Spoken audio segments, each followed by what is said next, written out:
Տիկին Ավանեսյան, վերջերս չեք մտածում, որ բժշկական կենտրոնների տնօրենների մրցույթները մի փոքր տապալվել են մանավանդ մարզերում։ Օրինակ, վերջերս անցկացված մրցույթներից պարզ դարձավ, օրինակ Մասիսի բժշկական կենտրոնում շուրջ 1 տարի գործող ԺՊ-ն, այդ ողջ ընթացքում իմանալով, որ 1 տարի ընթացքում պետք է մասնակցի մրցույթին, չէր տիրապետում անհրաժեշտ գիտելիքների նվազագույնին ու չկարողացավ հաղթահարել այդ մրցույթը եւ այս պահին դեռ ժամանակավոր պաշտոնակատար է մնում։ Եվ ընդհանրապես դուք նշում եք, որ բժշկական կենտրոնների տնօրենները կարող են լինել նաև ոչ բժիշկներ, չեք կարծում, որ օրինակ եթե բժշկական կենտրոնների տնօրենները չլինեն բժիշկներ, ավելի կտապալվի այս ոլորտը։ Լավ չհասկացա, թե ինչը տապալվեց Մասիսի բժշկական կենտրոնի մրցույթի ընթացքում, չէ, դրա համար եմ ուզում ասեմ, կոնկրետ հարցին պատասխանեմ, հետո ընդհանուր տապալման մասով անպայման կանդրադառնամ։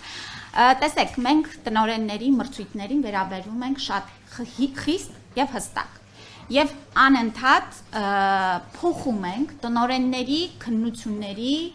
ստանդարտները։ Եվ մեր կարծիքն է, որ հավակնել պետական բժշկական կենտրոնի ղեկավարումը բավական պատասխանատու գործ է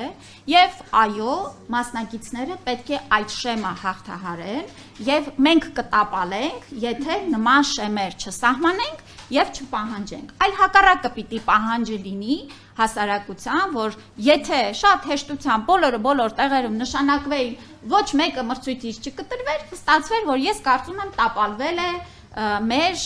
մրցույթային գործընթացը ամենևին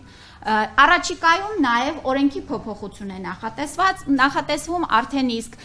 նախագիծը շրջանառության մեջ է այո մենք պիտի մի փոքր փոխենք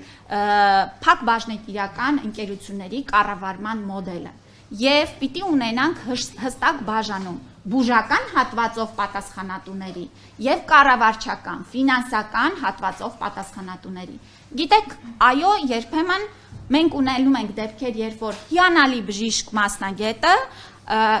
չունի կառավարչական հմտություններ եւ դա ամենևին չի ենթադրում եւ մեր նպատակն է որ բոլոր առումներով ուժեղացնելով մենք հասնենք հաջողության ես կարծում եմ մեր վերջին մրցույթների հենց նման խիստ ուրեմն անցկացումը մեր համակարգի նաեւ հաջողությունն է